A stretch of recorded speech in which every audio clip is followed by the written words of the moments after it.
Hey everyone, I'm going to talk about GLEE, of course. This week we had 2 episodes back to back, so it was like a movie-thon of GLEE of sorts, which combined them practicing for nationals and then actually going to nationals. So this will probably be a 2-part video, depending upon if I can figure out how to make this into one video. So I'm doing this pretty much off the top of my head, and like I said, I only got to see it once because I'm living in a hotel, so I don't have the luxury of my DVR to dissect it in depth. So I was going to do whatever I remember the most, of course. So of course I'm going to talk about my one true pairing, Britney and Santana, and they had another divine kiss towards the end of the episode. I guess it was called, whatever it was called, Nationals.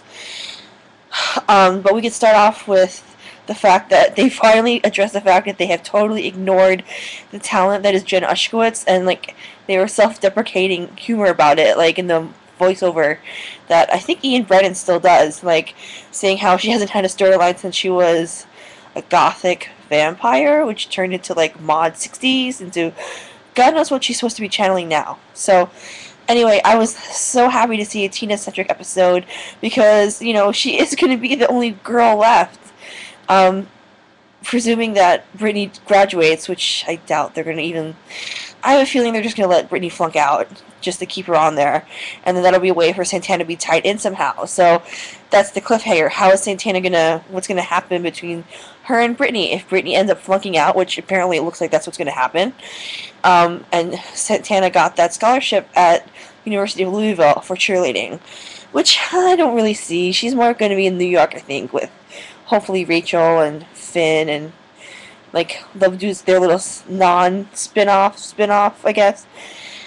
But anyway, it was wonderful to hear Tina speak more than one line. Like, this is the most dialogue she's had ever since she's been on the show for three and 3/4 of a year. Like, seriously, amazing.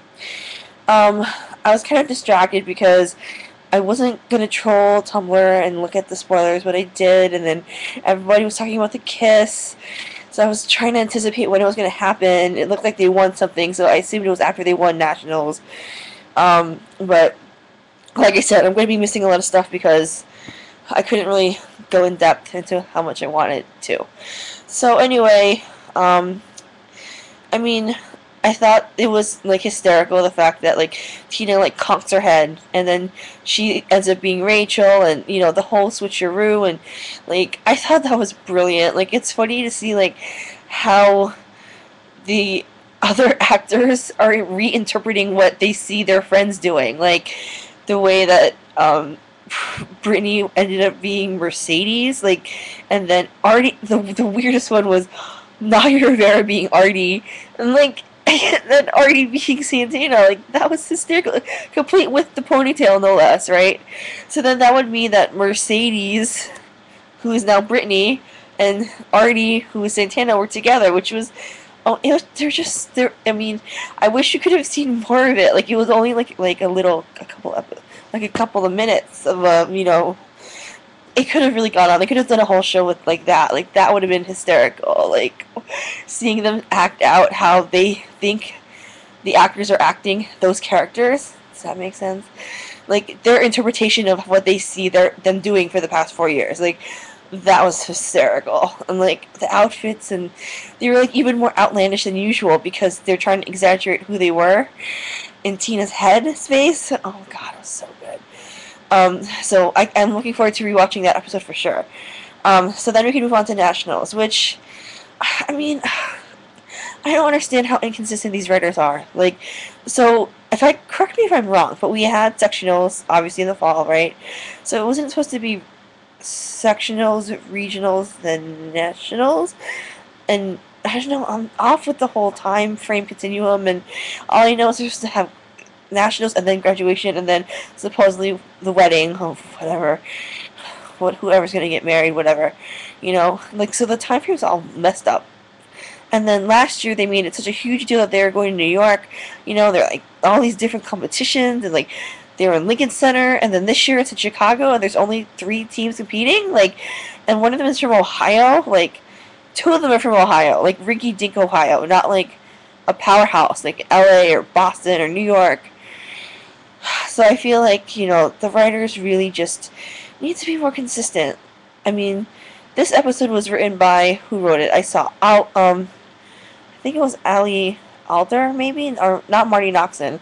Well, one of the female writers wrote it.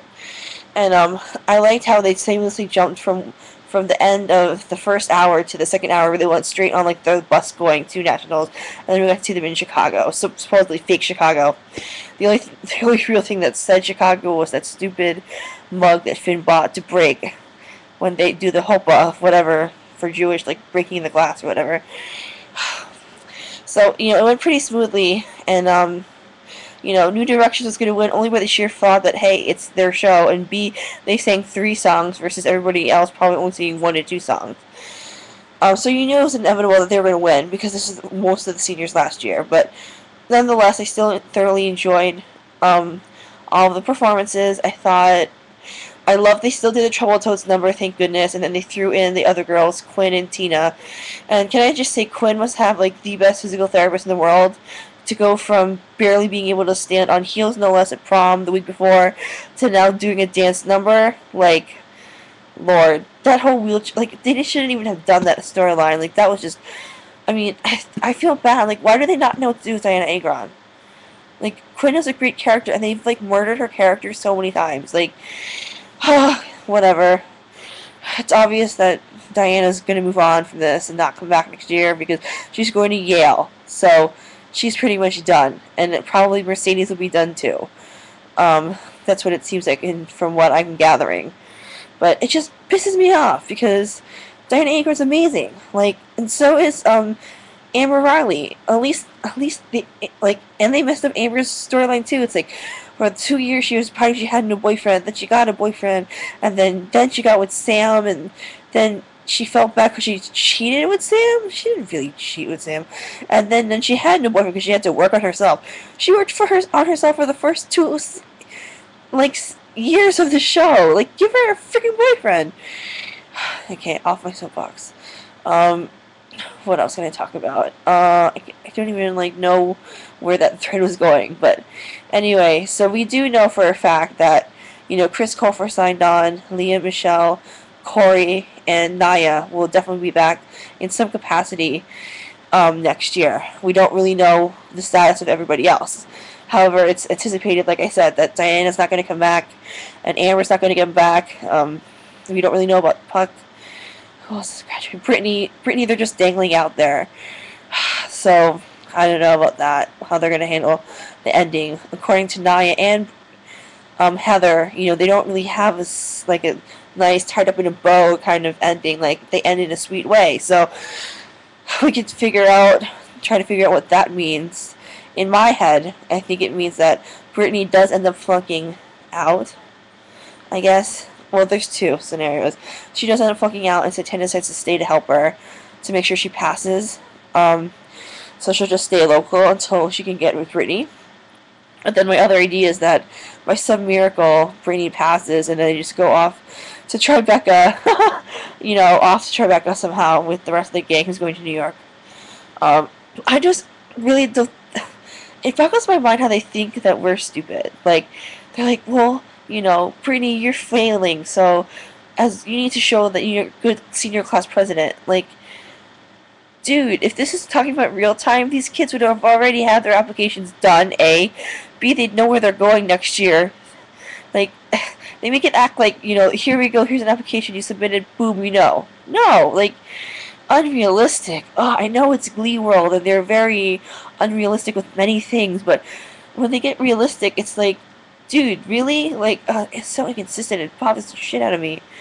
Anyway, I must say that the last 2, like, leading up to the next week's finale, like, it's gotten better.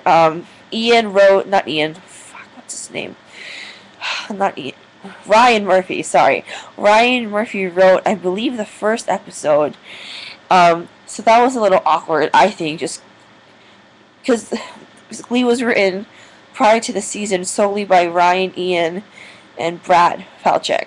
So then they brought up all these writers to try to help them out, I guess, because, you know, Ryan and Brad were doing American Horror Story, and Ian was doing his own, you know, other projects. And so it's been a mixed bag of, you know, they've been horribly inconsistent. And the thing that really makes me angry is that when GLEE is good, it's amazing. Like, amazing.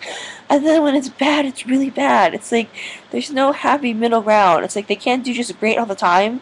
They either do great or they suck. And it doesn't matter because I'm hooked and I'll still watch and I love it. And I'm always going to complain because there's always going to be something I wish they could do better. But at the end of the day, if it comes down to it, I'm still going to watch GLEE no matter what. Even next year, with probably limited Britannia interaction.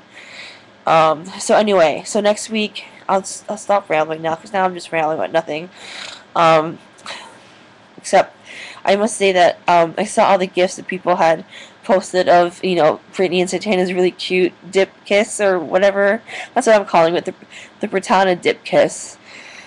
I guess I took it from that stupid thing on Twitter that was like 3 words something, like say something in 3 words, so I put Britannia dip kiss, and that's what I've been calling it. So I thought it was really romantic and sweet, and I just love how, like, they just when they're together, they have such good chemistry. It's ridiculous. Like, oh man, I think one of the reasons why I enjoy seeing that couple so much, I mean, besides the fact that I'm gay and they're lesbians, or, well, whatever Britney is, she's a bicorn and Santana loves her, is that you can tell, like, they took the time to build their friendship up so that we can see that chemistry through them, and we can see how the love has transformed Santana's character and Britney's character, and, you know, like, and that's something organic that they did on their own. Like, it wasn't like the writers made them do it or whatever, and yes, the writers write what they're gonna say, but it seems just to come from such a pure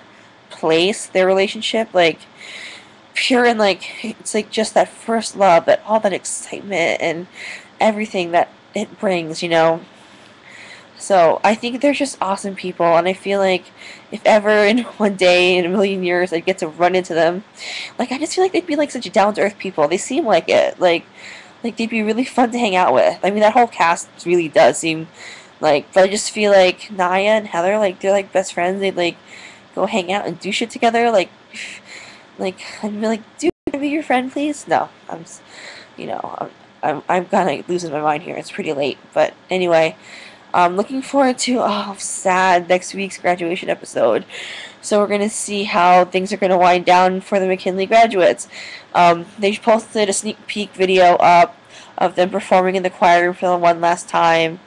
And the graduation CD came out this past Tuesday, which I bought, which was excellent.